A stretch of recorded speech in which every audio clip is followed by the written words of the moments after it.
మన వాక్య ధ్యానాంశమై సమూయేలు 2వ గ్రంథం 5వ అధ్యాయం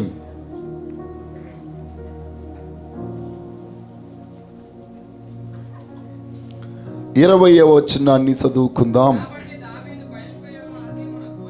కాబట్టి దావీదు బయల్పెరాజీమునకు వచ్చి అచ్చట వారిని హతము చేసి జలప్రవాహములు కొట్టుకుని పోవునట్లు యెహోవా నా శత్రువులను నా ఎదుట నిలవకుండా నాశనము చేసుననుకొని ఆ స్థలమునకు బయల్పెరాజీమని పేరు పెట్టెను. ఫిలిష్తీయులు తమ బొమ్మలను అచ్చట విడిచిపెట్టి పారిపోగా దావీదును అతని వారును వాటిని పట్టుకొనిరి. ఆమేన్. దేవునికి మహిమ కలుగునుగాక. దేవుడి లేఖనములో నుండి మనతో మాట్లాడునుగాక. ప్రియమైనటువంటి దైవ జనాంగమా, దావీదు జీవితంలో 15 సంవత్సరాలు భయంకరమైన శ్రమల గుండా తాను వెళ్ళాడు. ప్రతి అడుగడుగున శ్రమలే ఎదుర్కొన్నాడు. తాను తన కార్యము నెరవేర్చబడుట కొరకు దేవుడు తన పక్షముగా వాగ్దానము చేసిన వాగ్దానమును, దేవుడు తన ఎడల చూపిన కృపను పొందడానికి దావీదు చాలా ఓపికతో, చాలా సహనముతో ఎన్ని సంవత్సరాలండి? 15 దీర్ఘ సంవత్సరాలు ప్రతి సమయంలో, ప్రతి గడియలోను, ప్రతి దినమందు ఏదో ఒక సమస్యను, ఏదో ఒక పరిస్థితిని ఎదుర్కొంటూనే ఉన్నాడు. సుఖవంతమైన జీవితాన్ని జీవించలేదు ప్రియమైన వాళ్ళరా. కానీ ఒకానొక సమయం వచ్చినప్పుడు దేవుడు తన పక్షముగా ఉండి ఒక నూతన స్థాయికి తీసుకుని వచ్చాడు. దేవునికి స్తోత్రం. మనందరి జీవితంలో దేవుడు ఒక నూతన స్థాయిని తీసుకుని వస్తాడు. నూతన స్థితిని మనకు అనుగ్రహింపజేస్తాడు. నువ్వు ముందెన్నడూ పొందలేని ఒక నూతనత్వాన్ని దేవుడు నీకును అనుగ్రహించునుగాక. అయితే దావీదు జీవితంలో దేవుడు ఆ నూతనమైన స్థాయిని అనుగ్రహింపజేశాడు. అదేంటంటే, దేవుడు తనను అన్నల ఎదుట అభిషేకించాడు. తన యొక్క వంశము వారి ఎదుట అభిషేకించాడు.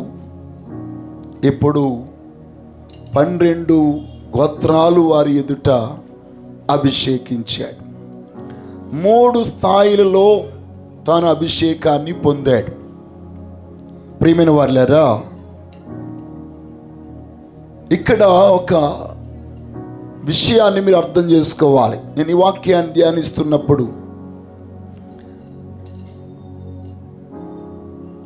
దావీదు ఆ యొక్క ఉన్నతమైనటువంటి ఆ గొప్ప స్థాయిని పొందడానికి, ఆ గొప్ప స్థాయిలోనికి వెళ్ళడానికి, అందరూ దావీదుని దేవుడు గొప్ప చేశాడని అంటారు కదా, ఆ గొప్ప స్థాయిని పొందడానికి గొప్ప శ్రమలు అనుభవించాడు, గొప్ప నిందలు అనుభవించాడు, గొప్ప బాధలు అనుభవించాడు, గొప్ప ఆర్థిక ఇబ్బందులు గుండా వెళ్ళాడు. కానీ తన విశ్వాసాన్ని ఎప్పుడు గొప్పదిగా చేసుకున్నాడు. దేవునికి స్తోత్రం. ఆర్థిక ఒడిదుడుకు, ఆర్థిక సమస్యలు తన విశ్వాసాన్ని తగ్గించలేదు. మనుషులు తన గౌరవాన్ని తగ్గించారు. తన్ని ప్రేమించేవారు ప్రేమను తగ్గించారు. పలకరించే వారి యొక్క పలకరింపు తగ్గిపోయింది. కానీ తనలో ఉన్న విశ్వాసపు స్థాయి రోజు రోజుకు పెరుగుతూనే వచ్చింది. దేవునికి స్తోత్రం. తన ప్రార్థన పెరుగుతూనే వచ్చింది, తగ్గిపోలేదు. తన ఆత్మీయ జీవితంలో తన స్థాయి పెరుగుతూనే వచ్చింది, తగ్గిపోలేదు. నేను పరిపూర్ణుణ్ణి అని అనలేదు, నేను సంపూర్ణత్వములోనికి వచ్చాను అనే స్థాయిలోనికి తాను ఎప్పుడూ కూడా ఊహించలేదు.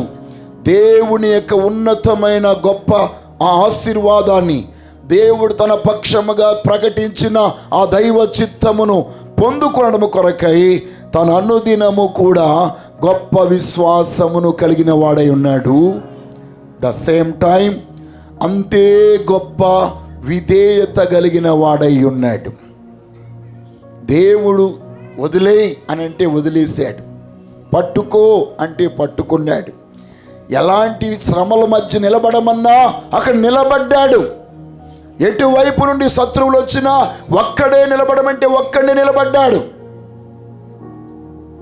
ఏ మాత్రం అవిధేయత చూపించలేదు. ప్రభువా, ఇలాగైతే నేనేమైపోవాలి, నీ వాగ్దానం చేశావు కదా అని ఎప్పుడు దేవుణ్ణి నిందించలేదు.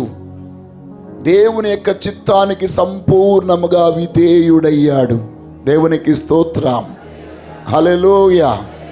ఈరోజు నీకు నూతన స్థాయి కావాలి అని అంటే దేవుని యొక్క సన్నిధిలో నీ విశ్వాసం నూతన పరచబడునుగాక, నీ యొక్క విధేయత నూతన పరచబడునుగాక, నీలో ఏ క్షణములోనూ అవిధేయత అనేది నీ దగ్గరికి రాకుండా ఉండునుగాక. నీ విధేయతలోను విశ్వాసములోను ఎప్పుడైతే నీవు దినదినము పెరుగుతూ ఉంటావో దేవుడు తన యొక్క పరిశుద్ధాత్మ ద్వారా నిన్ను శక్తిమంతుని చేస్తాడు. ఈ empowered with his Holy Spirit. దావీదు జీవితంలో గొప్ప శక్తివంతుడవడానికి గల కారణం విధేయత, విశ్వాసం. విశ్వాసం, విధేయత. అందరూ చెప్పండి.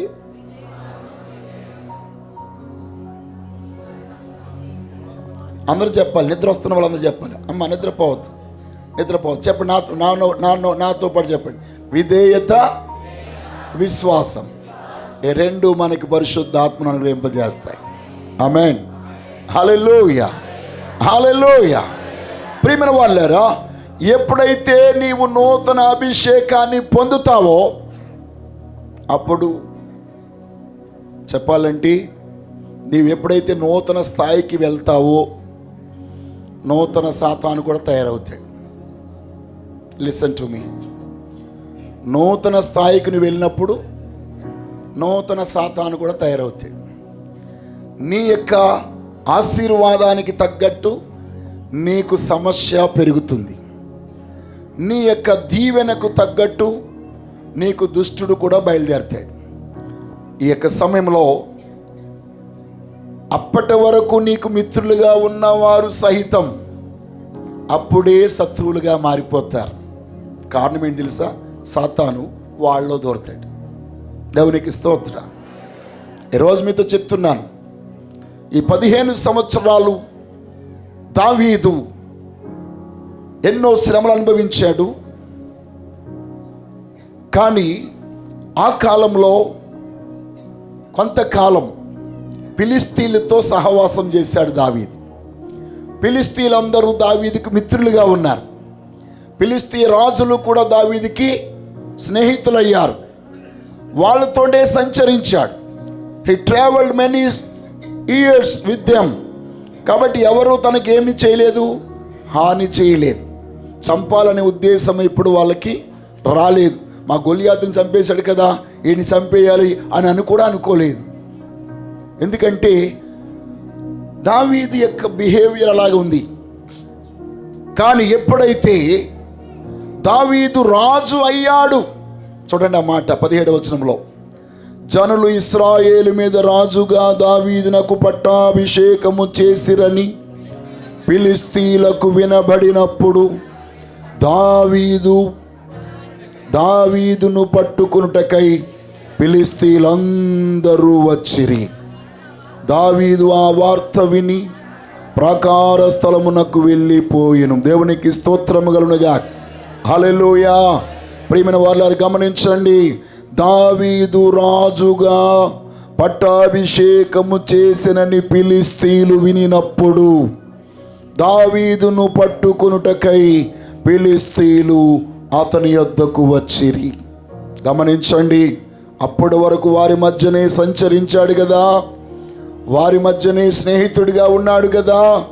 కానీ ఎప్పుడైతే దావీదు రాజుగా పట్టాభిషేకం చేయబడ్డాడో సాతాను రాజ్యములో ఒక అలజడి రేగింది. దేవునికి స్తోత్రం.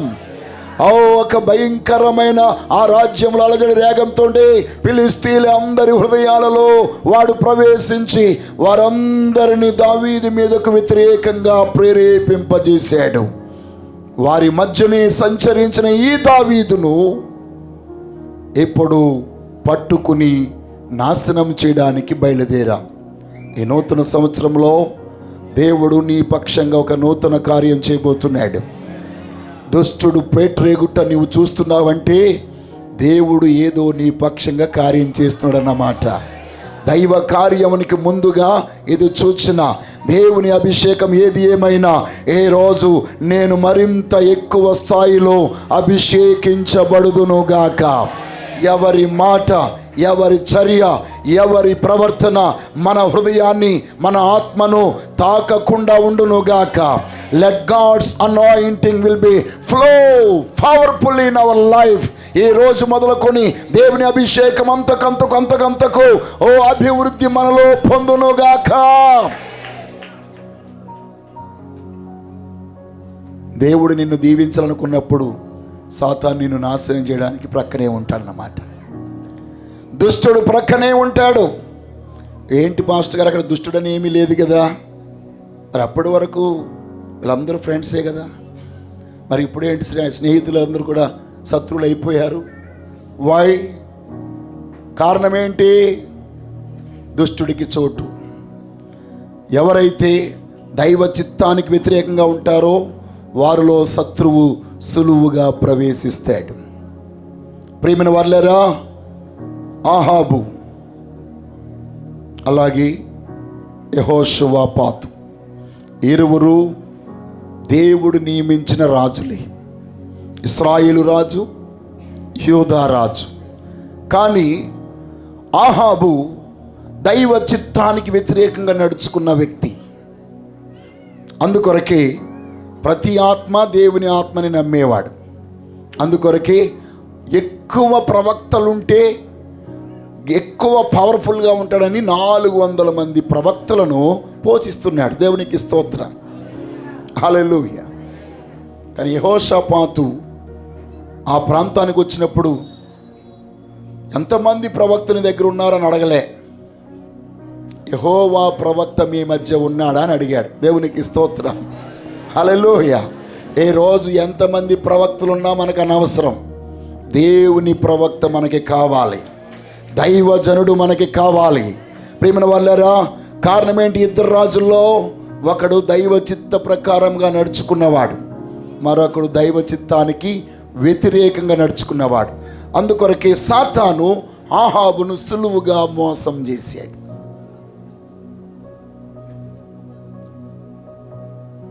దేవుని యొక్క సింహాసనం ఎదుట నిలబడిన ఆత్మ సాతానాత్మ.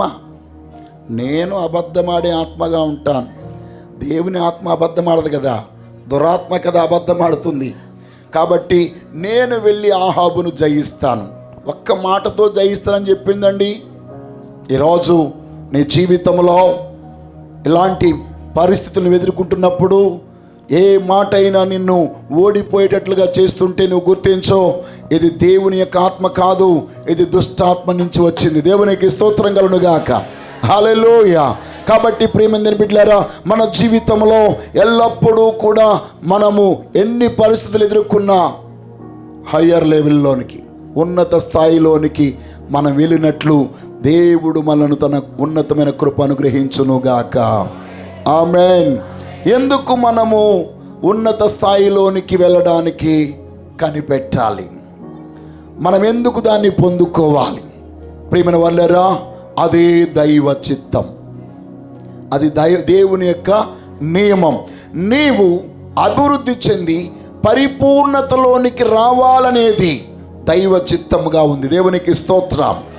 అపోస్తలుడైన పౌలు 3వ అధ్యాయం ఫిలిప్పీయులకు రాసిన పత్రిక 12వ వచనంలో అంటాడు, నేను ఇప్పుడే గెలిచితిననియు ఇదివరకే పూర్ణ స్థితి సంపూర్ణ సిద్ధి పొందితిననియు నేను అనుకొనుట లేదు.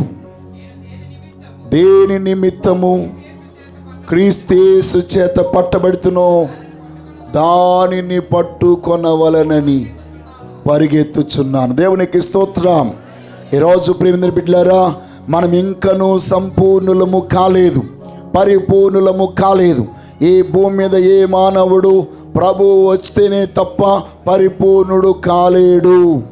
తాను పరిపూర్ణుడు కావాలనంటే దేవుని యొక్క రూపములోనికి మార్చబడాలి. అప్పుడే పరిపూర్ణుడు. నీ ఎంత భక్తి కలిగినా, ఎంత విశ్వాసం కలిగినా, ఎంత ప్రార్థన కలిగినా అది అపరిపూర్ణతమైంది.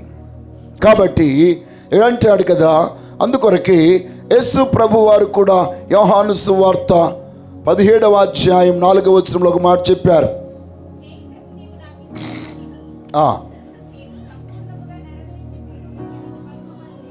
చేయుటకు నీవు నాకు అప్పగించిన పనిని నేను సంపూర్ణముగా నెరవేర్చి భూమి మీద నేను నిన్ను మహిమపరచితిని. దేవునికి స్తోత్రం. ప్రియమైన వాళ్ళరా, దేవుడు మనకు అప్పగించినటువంటి పనిని, దేవుడు మనకిచ్చినటువంటి ఆయన దైవ చిత్తమును మనము సంపూర్ణముగా నెరవేరిస్తేనే ఆయన్ని మనం మహిమపరిచినట్టు. దేవునికి ఈ సంవత్సరంలో నీ ద్వారా మహిమ కలుగునుగాక. ఏ ఏ విషయాల్లో నీవు ఇంకా సంపూర్ణము చేయలేదో, పరిపూర్ణము చేయలేదో, పూర్తి చేయకుండా నీ ఉన్నావో అవన్నీ నీ ద్వారా సంపూర్ణమగునట్లు ఆ మహిమగల దేవుడు తన ఉన్నతమైన అభిషేకము చేత నింపునుగాక. కాబట్టి దావీదు అన్నదమ్ముల మధ్య అభిషేకించి అన్నలందరికీ ఇతడు గొప్పవాడని తెలియజేశాడు. అది సరిపోలేదు. తన యొక్క గోత్రపు వారందరి ఎదుట అభిషేకించి ఇతడు రాజుగా అభిషేకించబడినవాడు అని చెప్పాడు. అది సరిపోలేదు. ఇప్పుడు యావత్ దేశంలో ఉన్నటువంటి అన్ని గోత్రాల వారి ఎదుట తను అభిషేకించి తన చిత్తమును నెరవేర్చుకుంట కొరకై దేవుడు తనకు ఒక నూతన స్థాయినిచ్చాడు. ఇప్పుడు దేవుడు ఆ యొక్క ఉన్నత స్థాయినిచ్చినప్పుడు ఆ స్థాయికి తగ్గ సాతాను బయలుదేరాడు. దేవునికి స్తోత్రం. ఎంత చెట్టుకి నువ్వు పెద్దోడు అవ్వాలంటే పెద్ద దెయ్యాన్ని ఎదుర్కోవాలి.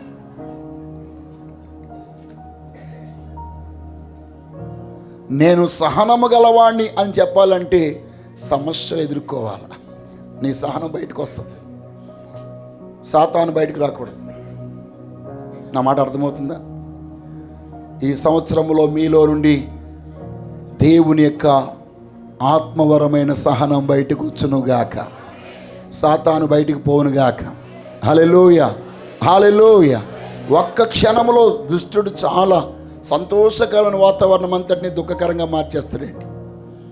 వీళ్ళు మామూలుగా రాలేదట. ఒక ఆనకట్ట బ్రద్దలైపోతే ఎంత ప్రవాహం ఉంటుందో అంత ప్రవాహముగా శత్రువులు తన మీదకి వచ్చారు. దేవునికి స్తోత్రం. జల ప్రవాహము వలె తన మీదకి వచ్చారట వీళ్ళందరూ. జల ప్రవాహము వలె వచ్చినటువంటి వారందరినీ అదే జల ప్రవాహములాగా పారద్రోలడానికి దేవుడు తన యొక్క గొప్ప అభిషేకాన్ని దావీదు మీద ఉంచాడు. దేవునికి స్తోత్రం. దావీదు మీద ఉంచిన దేవుడు నా మీద కూడా తన అభిషేకాన్ని ఉంచునుగాక. మనందరము దేవుని చేత అభిషేకించబడాలని దేవుడు కోరుకుంటున్నాడు. అపోస్తుల కార్యం 5వ అధ్యాయం 32వ వచనం. మేమును దేవుడు తనకి విధేయులైన వారికి అనుగ్రహించిన పరిశుద్ధాత్మయు ఈ సంగతులకు సాక్ష్యమునై ఉన్నవి. దేవునికి స్తోత్రం. సాక్షులై ఉన్నాము. దేని బిడ్డలారా, ఎవరికి ఆయన తన అభిషేకాన్ని తన పరిశుద్ధాత్మని ఇస్తున్నాడట? దేవుడు తనకి విధేయులైన వారందరికీ అనుగ్రహించు పరిశుద్ధాత్మ. ముందు నేనేం చెప్పాను? దేవుని యొక్క అభిషేకం మనం పొందాలంటే విధేయత కావాలి, విశ్వాసం కావాలి. విధేయత, విశ్వాసం అభిషేకాన్ని అనుగ్రహింపజేస్తుంది. ఆ పరిశుద్ధాత్మ దేవుడు నీ జీవితంలో నిన్ను ఒక గొప్ప సాక్షిగా నిలబెడతాడు. దేవునికి స్తోత్రం. హల్లెలూయా, హల్లెలూయా. అలాగ మనము సాక్షిగా తీర్చబడ్డానికి మన వంతు బాధ్యత మనము నెరవేర్చాలి.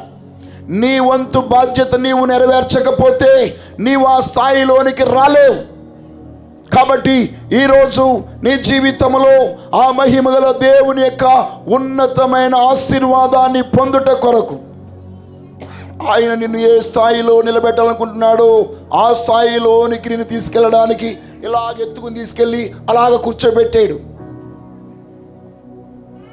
నీవి అన్నిటి గుండా ప్రయాణం చేయాలి. దేవునికి స్తోత్రం. నీవన్నిటి గుండా ప్రయాణం చేస్తే ఒకవేళ అలాగ తీసుకెళ్ళి అలా కూర్చోబెడితే అలాగే దిగిపోతావు కింద. సౌలు గారిని తీసుకెళ్ళి అలా కూర్చోబెట్టాడు, ఏమైంది? అలా దిగిపోయాడు. కానీ దావీదుని ఇలాగ తీసుకుని వెళ్ళాడు. మీకు ఒక విషయం తెలుసా? ఎందుకు దేవుడు దావీదు పట్ల అంత కృప చూపించాడంటే తన విధేయతను బట్టి. ఇంకొక విషయం, అసలే ఈ ఫిలిష్తీయులందరినీ లేకుండా చేయడానికి దేవుడు సౌలును రాజుగా చేశాడు. కానీ సౌలు ఆ యొక్క ఫిలిష్తీయులను జయించడంలో విఫలమయ్యాడు. చెప్పాలంటే ఈ ఫిలిష్తీయులు యెహోషువ కాలము నుండి కూడా ఉన్నారండి. యెహోషువ కాలంలో మనం చూసినట్లయితే యెహోషువ గ్రంథం 13వ అధ్యాయం 2వ వచనంలో చూస్తే వీరిని యెహోషువ జయించలేకపోయాడు. మిగిలిన దేశం ఏదనగా ఫిలిష్తీయుల ప్రదేశములన్నీయు యెషూరీల దేశమంతయు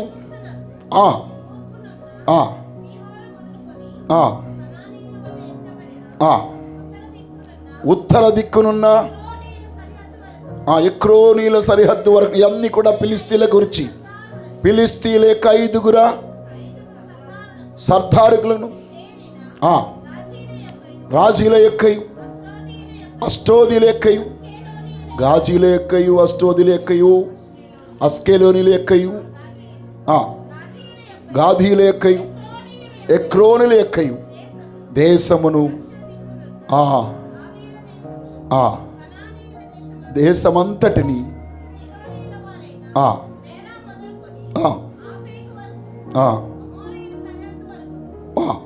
ఇవన్నీ ఏం చేయాలంట? పట్టుకోవాలి. ఇవన్నీ కిందకి వెళ్ళకూడదు. ఇంకా చాలు.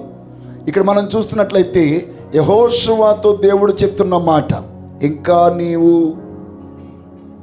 నీవు జయించవలసిన స్వాధీనము చేసుకోవలసిన దేశాల్లో మిగిలిపోయిన దేశాలు ఇవన్నీ ఉన్నాయి. అప్పటి నుండి వారు ప్రయత్నం చేస్తున్నారు ఈ ఫిలిష్తీయులను లేకుండా చేయాలని. న్యాయాధిపతుల కాలమంతా అంటే ఇంచుమించు యెహోషువ నుండి దావీదు వరకు 400 సంవత్సరాలు పైబడి ఫిలిష్తీయులు వారి మధ్యనే ఉన్నారు. ఎవ్వరు వారిని వెళ్ళగొట్టలేకపోయారు.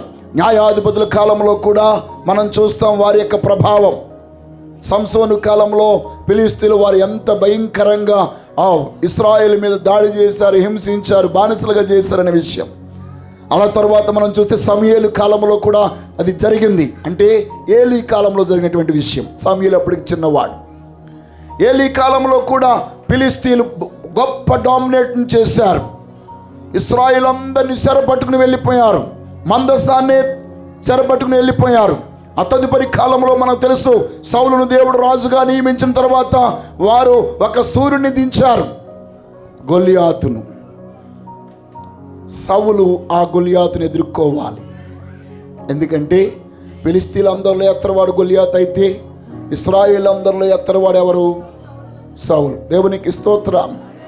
కానీ అందరికంటే పొట్టోడు దావీదు ఆ యొక్క కార్యాన్ని చేయడానికి ముందుకు వచ్చాడు. కానీ ఈ పొడవోడు గృహలోనికి గుడారంలోనికి దూరిపోయి భయంతో వణికిపోతూ ఉన్నాడు. ప్రియమైన వారులారా, నీ జీవితంలో నీవు చేయవలసిన పని నీవు చేస్తే దేవుడు నీ పక్షముగా తన ఉన్నతమైన ఆశీర్వాదాన్ని అనుగ్రహించడానికి ఇష్టపడతాడు. సౌలు ఆ పని చేయలేకపోయాడు. న్యాయాధిపతులు ఆ పని చేయలేకపోయారు. యెహోషువ ఆ పని చేయలేకపోయాడు. సమూయేలు కాలంలో కూడా అది జరగలేదు. కానీ ఎప్పుడైతే దావీదు సింహాసనం మీద ఆసీనుడై ఉన్నాడో అదే ఫిలిష్తీయులు మరలా ఇతని మీద దాడి చేయడానికి వచ్చినప్పుడు దావీదు దేవుని యొక్క అభిషేకము చేత నింపబడిన వాడై దేవునికి స్తోత్రం. హల్లెలూయా. ఈరోజు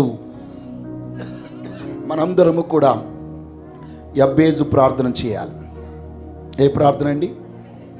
ఈ నూతన సంవత్సరంలో మనందరికీ సరిహద్దులు విశాలపరచు, అది చాలా బాగుంటుంది. ఆ ప్రార్థన ఒకటే కాదు, సరిహద్దులు విశాలపరచమని మాత్రమే కాదు, నీ హస్తము నాకు తోడై ఉంచు.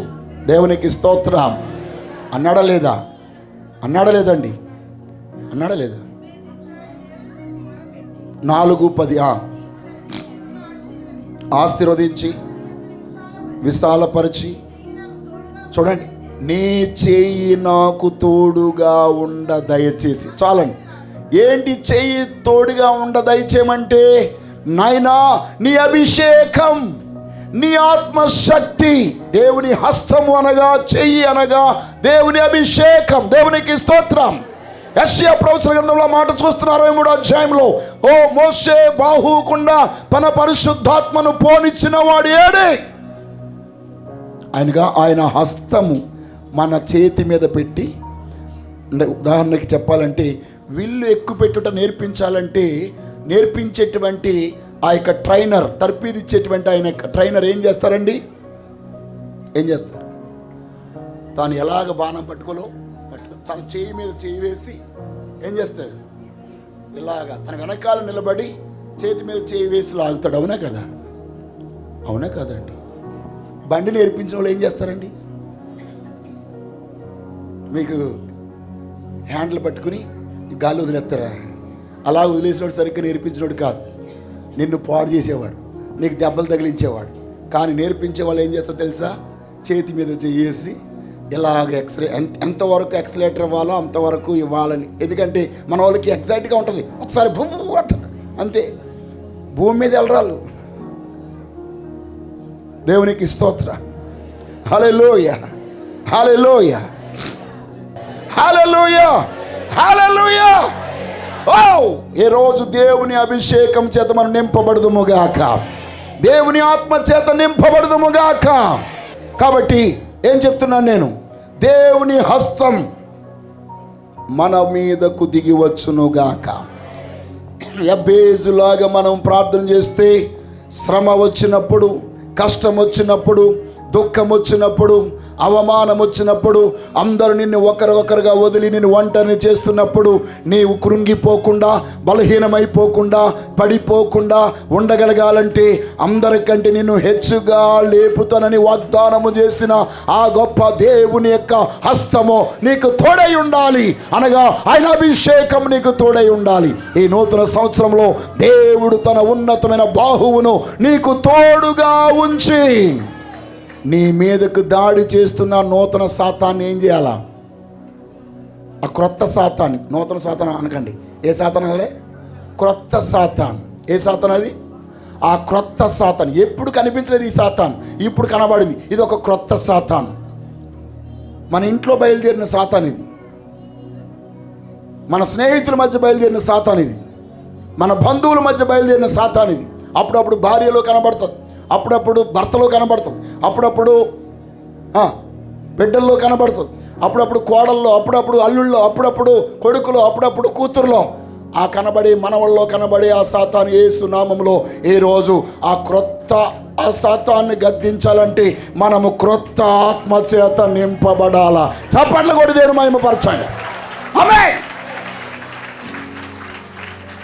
ఈ సంవత్సరంలో మీ బిందులు పగలకుండా ఉండునుగాక, మీ తెప్పారాలు బ్రద్దలు అవ్వకుండా ఉండునుగాక, మీ అన్నం చల్లాచెదురు అవ్వకుండా ఉండునుగాక, మీ టేబుల్ సమాధానంగా ఉండునుగాక, మీరు వండుకున్న వంటంతా మీరే భుజింతురుగాక, మీ కష్టార్జితం ఒక్క పైసా కూడా బయటికి వ్యర్థముగా పోకుండా ఉండునుగాక. దేవుని అభిషేకము చేత అన్నిటినీ మనము సమకూర్చుకుని చెదరగొట్టవలసిన దాన్ని చెదరగొట్టాలా. నీ దీవెన కాదు, నీవు కొనుక్కున్న సెల్ ఫోన్ కాదు, నువ్వు కొనుక్కున్న టీవీని కాదు, నీవు కొనుక్కున్న ఇంటిని కాదు, నీవు కొనుక్కున్నటువంటి వస్తువులను కాదు విరగ్గొట్టడం. అవన్నీ విరగ్గొట్టడానికి కారణమైన సాతాన్ని విరగ్గొట్టాల. నా వాక్యం మీకు అర్థమవును గాక. ఆమేన్. హల్లెలూయా, హల్లెలూయా. అవునంటారు కాదంటారా? పిల్లలు ఉన్నారు, ఎంతో ఇష్టపడి అమ్మ దగ్గర నాన్న దగ్గర బతిమాలేసి ఐఫోన్ కొనుక్కుంటారు. ఏ ఫోన్ అండి? ఐఫోన్, కంటి ఫోన్. ఐఫోన్ అంటే కంటి ఫోనే కదా, కొనుక్కుంటారు. వాళ్ళకు కొంచెం రెచ్చగొట్టండి ఎవడన్నా. ఆ ఫోన్ ఏం చేస్తారా? మీరు కొనిచ్చిన ఫోన్ని మీ ఎదురుకుండా ఏం చేస్తారు వాళ్ళు? ఏం చేస్తారండి? నాకు అవసరం లేదా పాల్గొడేస్తారు. వారం రోజుల తర్వాత అమ్మా ఇప్పుడు అడుక్కునోడు అయిపోతాడు వీడు. ఎందుకంటే మళ్ళీ ఏం చేయాలి? మళ్ళా ఫోన్ కొనాలా? దేవునికి స్తోత్రం. అసలు ఎలా తయారు చేసింది వీడు కాదు, వీడిలో దూరిన ఆ క్రొత్త సాతాను. దేవునికి స్తోత్రం. ఏ సాతానండి? క్రొత్త సాతాను. యేసు నామములో క్రొత్త సాతాన్లు మన ఇంట్లోనికి ప్రవేశించకుండా ఉండునుగాక. నేను ప్రార్థన చేస్తున్నాను, ఈ సంఘంలోనికి ఏ క్రొత్త సాతాను రాకుండా ఉండునుగాక. Let God's anointing flow upon us today. ఈరోజు యెహోషువలాగా ఎంతమంది ఎన్ని రకాలుగా చెప్పినా ఇక్కడ దేవుని ప్రవక్త లేడా అని వివేచించగలిగే ఆత్మ దేవుడు మనకును అనుగ్రహించునుగాక. హల్లెలూయా, హల్లెలూయా, హల్లెలూయా, హల్లెలూయా. కాబట్టి నీ జీవితంలో యెహోషువ చేయలేనిది, న్యాయాధిపతులు చేయలేనిది, సమూయేలు చేయలేనిది, లేక ఏలీ చేయలేనిది, సమూయేలు చేయలేనిది, సౌలు చేయలేనిది నీవు చేయడం కొరకు దేవుడు నిన్ను అభిషేకించాడు. నీ బంధువులు, నీ స్నేహితులు, నీ మిత్రులు, నీకంటే అనుభవం కలిగిన ఆత్మీయులు చేయలేని కార్యాన్ని నీ ద్వారా జరిగించడం కొరకు దేవుడు నిన్ను అభిషేకించాడు. కాబట్టి ఈరోజు నిన్ను దేవుడు దేనికోసం అభిషేకించాడో ఆ యొక్క పొజిషన్లోనికి నీ వత్తువుగాక. అప్పుడు ఎన్ని క్రొత్త దెయ్యాలు వచ్చినా వాటన్నిటిని ఎదుర్కోవడానికి దేవుడు నీకు అభిషేకాన్ని ఇస్తాడు, తన ఉన్నతమైన కృపను అనుగ్రహింపజేస్తాడు. నీవు నీ బ్రతుకులో, నీ జీవితంలోనికి వచ్చినటువంటి ప్రతి శత్రువులను ఎలాగ పారద్రోలుతావట? ప్రవాహము పారద్రోలునట్లుగా. దేవునికి స్తోత్రం. ఇక్కడ అంటున్నాడు కదా, కాబట్టి దావీదు బయల్పెరాజీమునకు వచ్చి అచ్చట వారిని హతము చేసి జల ప్రవాహములు కొట్టుకుని పోవునట్లు యెహోవా నా శత్రువులు నా ఎదుట నిలవకుండా నాశనము చేసిననుకొని ఆ స్థలమునకు బయల్పెరాజీమను పేరు పెట్టెను. దేవునికి స్తోత్రం. హల్లెలూయా. కాబట్టి ప్రియమైనటువంటి దైవ జనాంగమా, ఈ నూతన సంవత్సరంలో క్రొత్త దురాత్మలన్నిటినీ, క్రొత్త దెయ్యాలన్నిటినీ, క్రొత్త సాతాన్లన్నిటినీ పారద్రోలడము కొరకై మనమును కూడా దేవుని అభిషేకము చేత నింపబడిన వారమై ఈరోజు మన ఇంట్లో ఉన్న ఆ డ్యామ్ ఓపెన్ అవునుగాక. ఏ డ్యామ్? అసలే మన ఇంట్లో ఒక డ్యామ్ ఉండాలి. ఏంటది? పరిశుద్ధాత్మ ప్రవాహం అనే డ్యామ్. కానీ అది లేదు, అన్ని శత్రువులే మన ఇంట్లో ఉన్నది. ఏమండి? అవునా కదా? శత్రువులు కదా? అవునా? భార్య భర్తకి పడదు, తల్లి కొడుక్కి పడదు, అమ్మ కూతురికి పడదు. అప్పుడే అందరూ బాగానే తలలో ఉన్న పేర్లను తీసుకుంటారు, అదే సమయంలో నెత్తి మీద. దేవునికి స్తోత్రం. హల్లెలూయా. పేలు సిదిపినట్టుగా వాళ్ళ బుర్రలో ఉన్న ఇవన్నీ ఉన్నాయి. యేసు నామములో నా ప్రార్థన, ఈ సంవత్సరంలో మన సంఘములో ఆ దుష్టుని యొక్క ఆత్మలు, ఆ శత్రువు యొక్క ఆత్మలు, ఆ సాతాను యొక్క క్రొత్త ఆత్మలన్నీ ప్రవాహము కొట్టుకుని పోవునట్లు ఈ సంఘాన్ని వదిలి వెళ్ళిపోవునుగాక. దేవుని యొక్క అభిషేకం మనందరం పొందుదుముగాక. దేవుని ఆత్మ చేత మీరు నింపబడుదురుగాక. ఆత్మ వివేచన చేత దేవుడు మిమ్మల్ని నింపునుగాక. ఏం చేయాలో, ఏం చేయకూడదు, ఎక్కడ ఉండాలో, ఎక్కడ ఉండకూడదు, ఎక్కడికి వెళ్ళాలో, ఎక్కడికి వెళ్ళకూడదు, ఏ విధంగా మనం నడుచుకోవాలో అది మనము చూసినప్పుడు దేవుడే మనలను ఉన్నతమైన స్థాయిలోనికి తీసుకుని వస్తాడు. నిశ్చయముగా మీరు దీవించబడతారు, దేవుని కృపకు పాత్రులవుతారు. అట్టి గొప్ప దేవుని ఆశీర్వాదం మీ అందరి మీద దేవుడు అనుగ్రహించునుగాక.